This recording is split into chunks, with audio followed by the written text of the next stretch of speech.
Round టేబుల్కి ఉద్యమ అభినందనలు. మిత్రులారా, మన దేశమే లౌకిక ప్రజాస్వామిక దేశం. ప్రజాస్వామ్యం అంటే మాట్లాడే స్వేచ్ఛ ఉండాలి, ప్రశ్నించే స్వేచ్ఛ ఉండాలి, అవసరమైతే ఎదురు తిరిగే స్వేచ్ఛ కూడా ఉండాలి. అది మనము మన రాజ్యాంగంలో కూడా పొందుపరుచుకున్నటువంటి పరిస్థితి ఉన్నది. మరి ఈ విషయంలో రాజ్యాంగ ఉల్లంఘన ఇక్కడ ప్రొఫెసర్ నాగేశ్వర్ సార్ ఎక్కడ కూడా తప్పలేదు, ఆ ఉల్లంఘన జరగలేదు. ఇక్కడ తన మాటల్లో ఇన్నేళ్ళు, 1 సంవత్సరం కాదు, గత 40 సంవత్సరాల సారు విశ్లేషణ 40 years, 40 సంవత్సరాలుగా తను ఒక రాజకీయ విశ్లేషకులుగా చాలా స్పష్టమైనటువంటి అవగాహనతోటి తను మాట్లాడేటువంటి తీరు అందరినీ కూడా ఆకట్టుకుంటుంది. మరి వాళ్ళ కొత్తగా మిమ్మల్ని ఎందుకు ఆకట్టుకోలేకపోయింది అంటే ఒక ఫ్రస్ట్రేషన్, మీ దగ్గర సమాధానం లేదు కనుక ఆ ఫ్రస్ట్రేషన్లో నాగేశ్వర్ సార్ పైన చేస్తున్నటువంటి దాడి అని చాలా స్పష్టంగా అనుకోవచ్చు. ఒకప్పుడు అంటే మలిదశ తెలంగాణ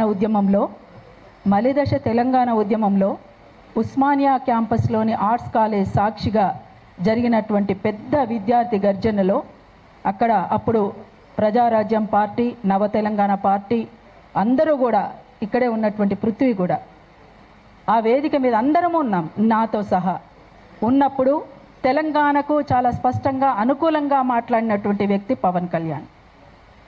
మరి ఇవాళ తెలంగాణ ప్రజల పట్ల ఏమన్నా ప్రేమ తగ్గిందా అంటే పార్టీలు వేరైనంత మాత్రాన ప్రజల పట్ల మమకారం తగ్గుతుందా అంటే అక్కడి ప్రజలు వేరు, ఇక్కడి ప్రజలు వేరా?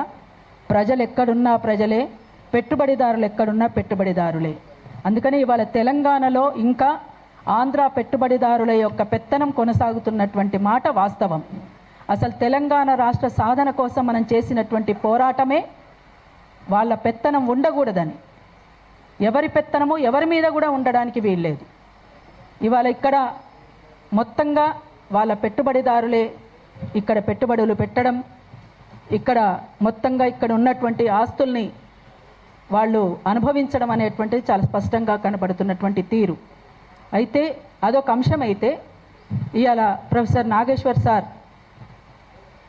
తన చిన్నతనంలోనే స్కూలింగ్లోనే తన ఫ్రెండ్ని, ఒక కింది కులానికి సంబంధించినటువంటి వ్యక్తి తన ఫ్రెండ్గా ఉండడం పట్ల వాళ్ళ ఇంట్లోనే వ్యతిరేకత వస్తే భరించినటువంటి వ్యక్తి కాదు. ఆనాడే భరించలేదు తను.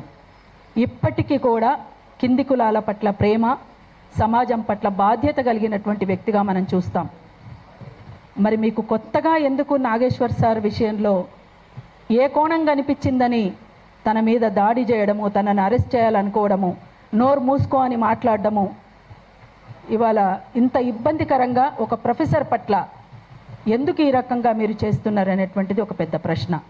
అందుకనే ఎవరమైనా ఎక్కడైనా మాట్లాడేటువంటి స్వేచ్ఛ ఉండాలి, ప్రశ్నించే స్వేచ్ఛ ఉండాలి, ప్రశ్నిస్తారు కూడా. పొరపాటు జరిగిన చోట ప్రశ్నించడం అనేటువంటిదే సమాజం పట్ల బాధ్యత కలిగినటువంటి వ్యక్తులుగా ఉంటారు వాళ్ళు. లేదంటే అసలు వాళ్ళకి బాధ్యతనే లేనట్టు. ప్రశ్నించకపోతే ఇంకా బాధ్యత ఎక్కడున్నది? మరి ఇంత జరుగుతుంటే, ఇంత చర్చ జరుగుతుంటే, ఇంత సీరియస్గా ఈ రకమైనటువంటి దాడులు కొనసాగుతూ ఉంటే ఒక ప్రొఫెసర్ నాగేశ్వర్ సార్ దగ్గరనే ఆగిపోతుందా?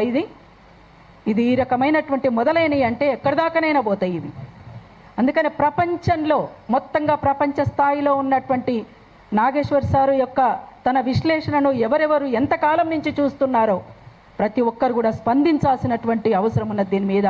అట్లనే తెలంగాణలోని ప్రభుత్వం కూడా స్పందించాలి, అన్ని రాజకీయ పార్టీలు కూడా స్పందించాలి, ఇంకా పౌర సమాజం కూడా స్పందించాలని చెప్పేసి అరుణోదయ సాంస్కృతిక సమాఖ్య ద్వారా ఈరోజు ప్రొఫెసర్ నాగేశ్వర్ సార్ పైన జరుగుతున్నటువంటి దాడిని చాలా తీవ్రంగా కూడా ఖండిస్తున్నామని చెప్పి కూడా తెలియజేస్తా ఉన్నాం. Thank you.